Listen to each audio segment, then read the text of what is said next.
Hi everyone, Dee's from Turtle Dove. How's everyone doing? I am going to do a little bit of a different video today. I am wanting to show you my food pantry with all the food shortages hitting the globe, and basically since 2020 I've been slowly gathering up long life shelf food. I would be probably stretching it if it's 6 weeks worth of food. So I just thought I would show you how I do that. I am doing this today because I am all dressed up with nowhere to go. My sister and I share a birthday a couple of days apart in July, and every year Mum and my sister and I go out for lunch. But guess who rang me this morning? My daughter rang me and said she has COVID, and two of her little girls, and I saw them yesterday. So seeing that my mother is elderly, and just for everyone else's sake, my sisters too and everyone else, I thought we would just put it off.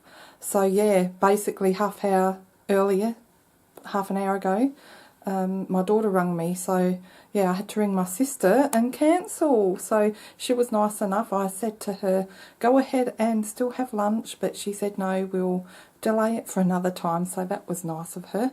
But as you can see, I'm in my craft room, but I shall take you to the pantry and show you what I've been doing. So this is actually my hallway. I'll just step back a little bit. This is my hallway, and I have a huge linen closet, 4 big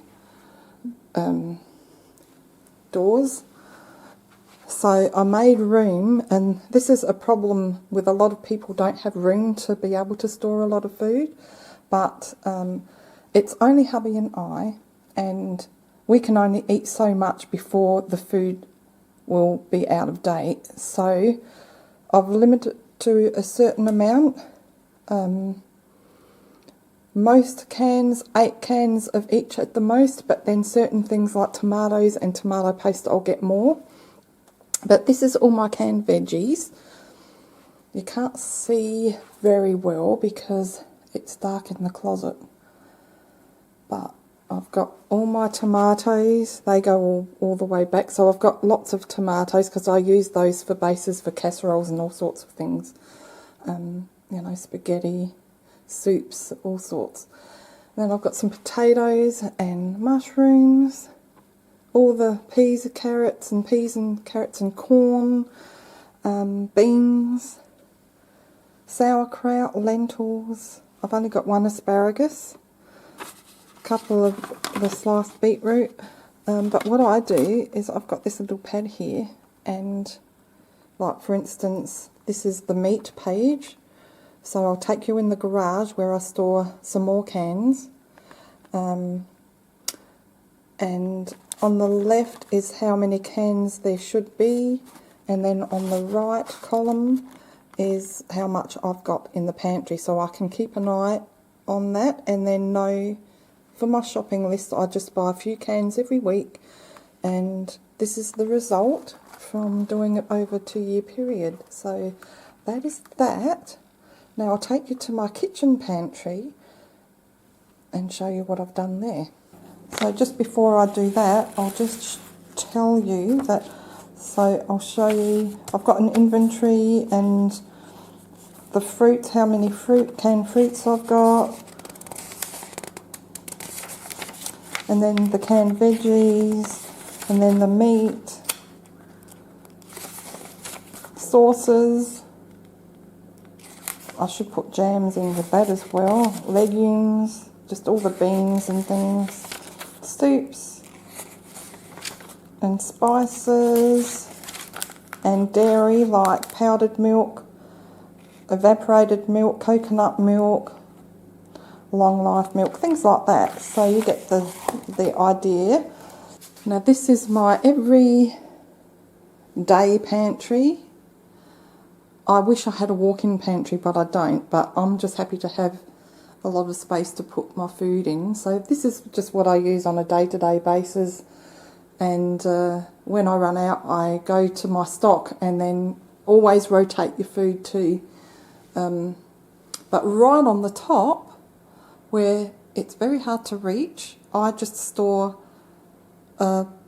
more pasta, lentils. I've got couple boxes of the tea bags, sugar, and then the flour.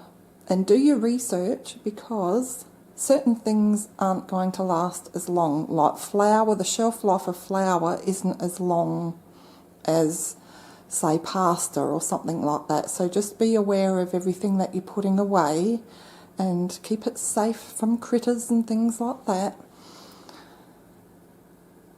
So now I will go into the garage and show you the rest of my food storage. Okay, so we're in my garage. This is just a single car garage, but we don't put our car in here. We've just got a lot of junk in here, which I won't show you. But this is a cabinet that I got from when my mother-in-law passed away. It's the only thing we've actually got from her, but I want to redo that, repaint it. But for now, it's come in handy for some food storage. So I'll just open it so you don't get the glare. Isn't it a beautiful lead-like cabinet? So I've just got some honey started. I don't have much in here yet. 3 little tubs of peanut butter. I don't think peanut butter stores too long either. Vegemite, I need more. Then I've got my sauces, sweet chilli sauce, some coffee at the back, and down the bottom I have some pickles and pasta sauces, jams, and there's a bit of sweetened condensed milk and evaporated milk on the end there. But I'm trying to find as much space as I can, but I don't want to get too much more. I just want to get my numbers up for each amount of cans and things that I need. But this is a shelf with the top there's the meat. So I'm not getting any more than 8 cans of corned beef. Still need a few more of Spam ham. These have gone up in price so much, and that's another reason I'm doing it too, because the cost of food is just getting ridiculous. Cost of everything actually, but especially food. It can just jump from one week to the next. So these are $6, $7 in some places, about $6 a can now. And then I have some canned chicken, and that's good for sandwiches.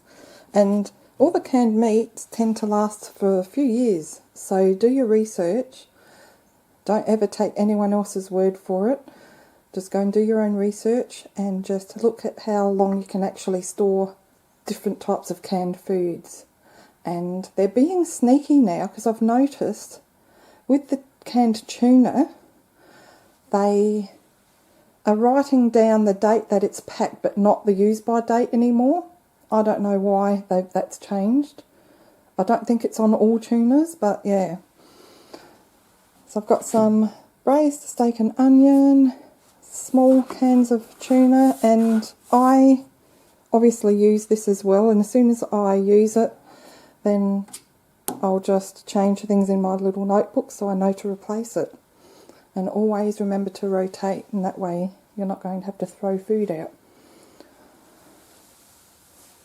And there's some baked beans and spaghetti. I've got some soup, all my beans, the 4-bean mix, the black beans, the kidney beans. So I've got enough of the 4-bean mix. Actually, no, I don't. There's white beans behind there. But yeah, probably 6 cans of each is enough. Otherwise, I'll be throwing a lot of food out. Kidney beans, chickpeas. I love chickpeas. And then I've got the fruit down the bottom. The fruit doesn't tend to last as long, so I'm not going to keep as much of that. Still need to fill up some space there though. And then down the bottom I have all my canned tuna. Still need a lot of that. All the meat you can actually stock quite a lot more. And then I've got some mayonnaise, coconut milk,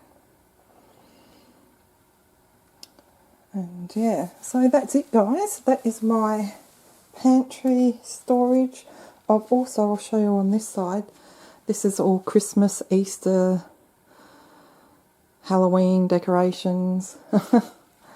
But I've got a bit of water here, and I've got some on the ground as well, the boxed water. But I've got some toilet paper, and then I've got a couple of storage boxes. The top one has pasta, and the bottom one is just miscellaneous things like cake mixes and rice. So yeah, still need to do a bit more sorting.